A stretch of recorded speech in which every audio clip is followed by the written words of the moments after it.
Bienvenidos a la cápsula número 16 de la materia de Fundamentos y Técnicas del Análisis de Riesgo. Yo soy el maestro José Rueda y los voy a acompañar durante esta cápsula. Ahora que ya revisamos la importancia de los controles de riesgo en infraestructura, los controles de riesgo personal, ambientales y de activos, vamos a hablar de los últimos dos elementos que son la información y la reputación, ¿verdad?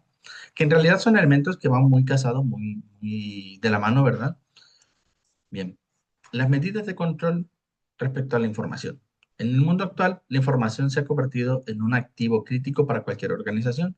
Su confidencialidad, integridad y disponibilidad son fundamentales para la toma de decisiones, la eficiencia operativa y el cumplimiento normativo. Por lo tanto, comprender y gestionar los riesgos asociados a la información es una habilidad esencial para cualquier profesional y no solo por eh, que nosotros seamos responsables de guardar información corporativa importante. Y cuando hablo de información corporativa importante, me puedo ir desde fórmulas, procedimientos, procesos o información de los empleados e incluso información financiera. Veamos, por ejemplo, medidas de control comunes para esto. Primero, la clasificación de la información. Es fundamental en cualquier organización establecer niveles de sensibilidad para los datos, es decir, hablar de información confidencial, pública o interna. Y esto va a permitir identificar qué información requiere mayor protección. Asimismo, se debe de definir el perfil de las personas que van a poder acceder o modificar cada tipo de información y con ello se va a reducir el riesgo de filtraciones o uso indebido de datos sensibles. Clasificar la información nos va a dar una jerarquía para entender cuál es la información más crítica. Imagínense la ventaja competitiva que puede derivarse de una información relevante. Por ejemplo, digamos que una empresa se entera de cuál es la estrategia de marketing del siguiente mes de su competidor más cercano. Imagínense qué podrían hacer, podrían reaccionar en función de eso, ¿verdad? Y tal vez lanzarla antes o al mismo tiempo, ¿verdad? Para que esta estrategia de marketing agresiva no les afecte. Hay un famoso caso de DHL contratando a otras empresas para entregar unos paquetes. Resulta que DHL hace unos paquetes que son de color amarillo, ¿verdad? Que tienen el logo de DHL, pero que tienen una función térmica, es decir, cuando la temperatura baja, el material se oscurece y no deja ver el color amarillo ni el logo. Entonces, DHL lo que hizo fue que entregó estos paquetes que eran difíciles de manejar, es decir, pues ellos siendo expertos también en envíos, diseñaron un paquete que era complicado de manejar y lo entregaron eh, o contrataron a empresas como sus competidores directos como UPS, FedEx, ¿verdad? O Estafeta, y los contrataron para entregar esos paquetes. Entonces, ¿qué sucedió? Que batallaban mucho, ¿verdad? Los operadores para entregar estos paquetes, lo que hace que se viera lento. Y una vez que se sacaban del frío, estos paquetes que chequeaban a contener a temperatura ambiente, cambiaban de color, ya no se oscurecían, sino se volvían de color original, que era amarillo con el logo rojo de DHL y decía DHL entrega más rápido. Y entonces veías a gente de FedEx, de UPS, de Estafeta y de otras paqueterías entregando estos paquetes que decían que DHL lo hacía mejor. Imagínense que obviamente esto causó un furor eh, y fue una campaña muy potente, ¿verdad? Que hizo que tal vez no se vean tan bien los competidores. Pero imagínense que los competidores hubieran sabido estos paquetes, simplemente no aceptan, ¿verdad? No aceptan hacer la entrega de esos paquetes y bueno, eh, pues hubieran estado en serios, o sea, no hubiera funcionado la estrategia de marketing de la competencia. Entonces hubiera sido interesante, ¿no?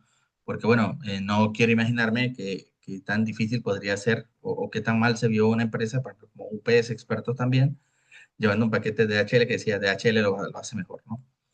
Entonces, ahí, imagínense qué hubiera hecho, por ejemplo, UPS con esa información, tal vez bloquear el asunto o no. Sería interesante saberlo, ¿no?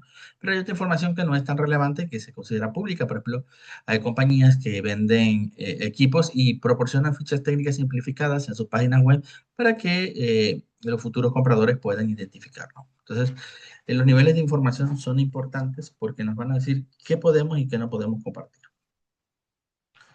También existen los controles de acceso, muy similar a lo que hablábamos con otros temas, ¿verdad? Que se implementan para que las personas tenían que tener permisos específicos y métodos de autentificación que incluían contraseñas, biometría y tarjetas de acceso, y que solo el personal autorizado pueda consultar o modificar información crítica, ¿verdad? Existe también el tema del cifrado de datos, que la información se protege mediante algoritmos de cifrado tanto en tránsito como en reposo.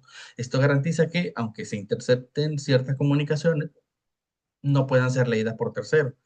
El cifrado es una aplicación de información, por ejemplo, en el caso de la información financiera, y los bancos utilizan un cifrado, pero también tiene aplicaciones militares, ¿verdad? Como coordenadas o señales, ¿no? El cifrado entonces va a ser una clave para la confidencialidad de información ultra sensible. Existen también estrategias de medidas de control como el respaldo y la recuperación, ¿verdad? Se realizan copias de seguridad de manera periódica y planificada para prevenir y recuperar información en caso de pérdida. En muchos casos, información que se hace de manera física es escaneada y se digitaliza para asegurar que dure durante más tiempo en el repositorio, ¿verdad? Un plan de recuperación va a asegurar la continuidad operativa de la organización y va a minimizar el efecto de impactos en los incidentes. También es importante decir que suele ser que cuando se hace un trabajo colaborativo, de repente se pierde el hilo o de repente alguien borra por accidente algo que no debía de ser borrado. Y a veces, si no se tiene una estrategia de respaldo y recuperación, bueno, pues será difícil de identificar, ¿verdad? Las políticas de uso y manejo se definen como normas claras sobre el almacenamiento, acceso y compartición de información. También incluye la correcta disposición o eliminación de datos sensibles. Estas políticas guían el comportamiento del personal en la gestión de la información y con ello se evita el uso indebido a la exposición necesaria de los datos. El monitoreo y la auditoría. Se registran accesos, modificaciones y transferencias de información de manera constante. Esto permite detectar comportamientos sospechosos o posibles brechas de seguridad. El monitoreo nos va a poder ayudar a identificar conatos de eventos, ¿verdad? Y que no son raros. Hay muchas organizaciones criminales que se dedican a hacer ataques cibernéticos. En 2024, por ejemplo, varias empresas de talla internacional sufrieron diferentes ataques que vulneraron sus sistemas de seguridad. Y no estamos hablando de una empresa pequeña, ¿no? Sino empresas de gran tamaño que fueron vulneradas pese a los estrictos controles de riesgo que ellos manejan y los filtros de seguridad. Auditar entonces de manera periódica va a ayudar a evaluar la efectividad de los controles implementados. Eso quiere decir que no es suficiente con monitorear los ataques, sino que hay que nosotros mismos atacar nuestros sistemas para ver si son o no eficientes, ¿verdad? Y así encontrar las brechas por las que podamos quedar vulnerables. La capacitación va a ser una herramienta básica para que los colaboradores entiendan cuál es su papel con la información y sobre todo para evitar problemas de contaminación digital como lo sean el phishing, el malware o las filtraciones. La capacitación entonces va a reducir esos errores humanos que pueden comprometer la seguridad de los datos, además de que un personal informado va a ser clave para mantener la confidencialidad y la integridad de la información. La protección física y tecnológica. Aunque nosotros estemos hablando de que la información se encuentre de manera digital, se instalan controles físicos como servidores y seguros de área que se encuentran restringidos, donde se encuentra almacenada la información. Proteger esta información frente a accesos no autorizados y ataques externos eh, va a dar la mayor garantía, ¿verdad? Para que no sean vulnerados nuestros sistemas, puesto que aunque estamos hablando de sistemas en la nube, hay un lugar físico donde se encuentra almacenada toda la información que nosotros tenemos, tanto de servidores como de otros medios, ¿verdad? Ahora bien, hablando de la reputación va a ser uno de los activos más importantes y valiosos de una organización y una buena reputación nos va a ayudar a poder atraer inversores, empleados y socios estratégicos. Sin embargo, es frágil y puede dañarse rápidamente por una variedad de factores. Los controles de riesgo relacionados con la reputación, que son medidas diseñadas para proteger la imagen y la confianza de la organización. Estos controles se van a centrar entonces en identificar, evaluar y mitigar los riesgos que podrían dañar la reputación y responder de manera efectiva durante un evento vulnerable. Dentro de las medidas de control más comunes vamos a encontrar las políticas de comunicación, que van a soler establecer protocolos claros para el manejo de información pública, redes sociales, y van a evitar mandar mensajes contradictorios. Asimismo, existen muchas compañías que tienen algo que se conoce como manual de gestión de crisis, que busca contar con planes de acción frente a incidentes que puedan dañar la reputación, incluyendo quién será el portavoz y cuál será el procedimiento de respuesta rápida.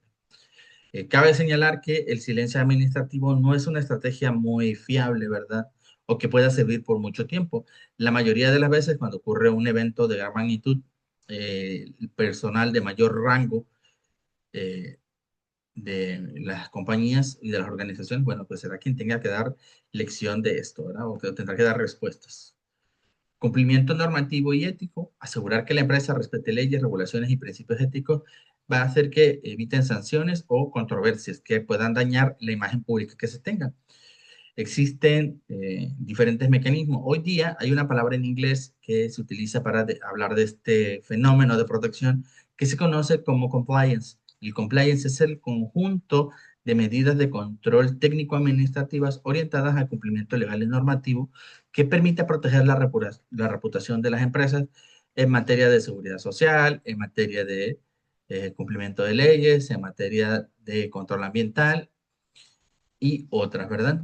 Eh, Tener responsables de compliance nos va a permitir dar pronta respuesta y sobre todo tener organizada la información de manera que ante una auditoría de gobierno o ante un evento público se pueda demostrar que uno, se trata de eventos aislados o dos, que puede tratarse de controversias.